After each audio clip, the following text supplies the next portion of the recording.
Hi, hello. It's that time of the week again for another Halo the TV series review. We're going to be going episode 3, Visegrad. And just like my previous Halo series review video, I'm just going to give you guys my fresh thoughts. Not really scripted, just my fresh thoughts. And since there was only one episode, I could get into a little bit more detail this time about how I feel. So let's get into it. The episode begins with, how episode 2 ended. Silver Team is going to investigate Cobalt Team's disappearance at the Visegrad Relay. And if anyone has played Halo Reach, the game, that name would sound familiar. But unfortunately, it's a bait and switch. It's a letdown.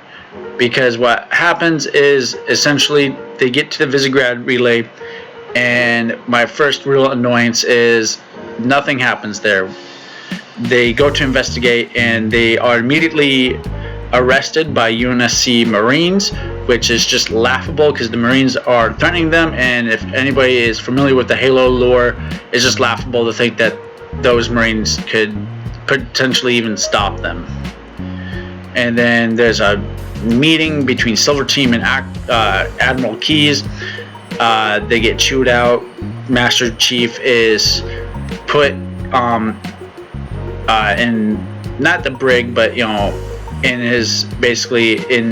his bunk until the time being. And then we cut to the subplot, which is just again awful. Like no one cares about it, but I'll go over it again, which is essentially Soren's wife, Lara, I forget how you pronounce it, is trying to escape rubble because she's being hunted down by the pirate crew of Soren, who betrayed Soren. She's trying to escape. Quan is helping her, and it basically ends with Quan killing Soren's pirate crew after they are holding Lara hostage, because I guess out of nowhere Quan's a badass, whatever. It's honestly super forgettable, and it's honestly a huge detraction from the actual plot of Covenant on Reach.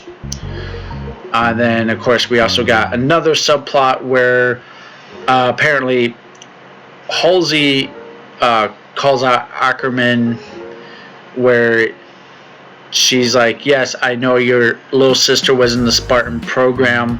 It sucks that she died during the augmentation process, but that's just how it goes.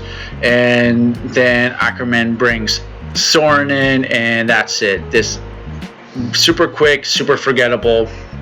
Again, another detraction from the Covenant on Reach, which is for some reason being held secret, because Admiral Keyes then learns shortly after, the Covenant are in Reach because they found Cobalt Team's dead bodies with plasma burning all over them.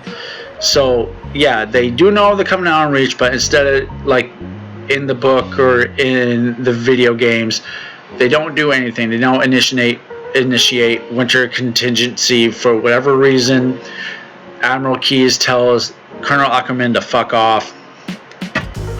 Master Chief escapes custody.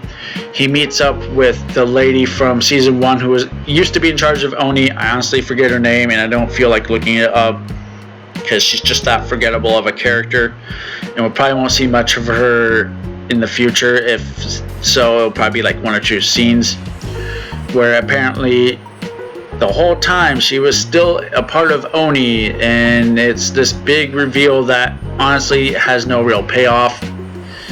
Then we get some scenes with Ackerman and apparently his father, who has Alzheimer's, or the beginning stages of Alzheimer's, and it's supposed to be this big emotional thing to help us empathize with Colonel Ackerman, but honestly it doesn't really do anything because there's not a lot of time for it to mean anything, especially in a show like this where it doesn't need to be here anyways. and plus they kill off the character because he's like, apparently this Alzheimer's old dude knows it's coming on Reach 2, which means Ackerman told him that's like the only way. And he's like, and he just tells him, hey, kill me because I don't want to be taken alive again. I guess it's supposed to be this really emotional scene, but honestly, there's no real payoff because there's no build up, because we only know the character for literally a couple scenes in one episode. But the final scene of this episode I do like. Master Chief goes to visit the woman he saved in episode 1. She plays a recording for him in a church after praying, and the recording is of an elite doing a prayer, which I do like, because it's playing off of the the religious side of the Covenant, which they haven't really explored much of in the show yet. So it's kind of neat to see that. And then the episode just ends with an explosion. John, the Master Chief, protecting the woman again from the explosion. But I can't really get my hopes up, because again, just like with how episode 2 ended, made you think that, oh, we're finally going to start with the Covenant attack and lots of action and stuff. It's hard to get my hopes up again, because is it the Covenant or is it UNSC pulling some crap again? So I just don't know at this point. I'm still obviously going to finish the series. I'm going to do a final season review that's more edited for you guys. So until then, I'm just going to do these quick, fresh off the mind reviews for each episode. So at least there's a more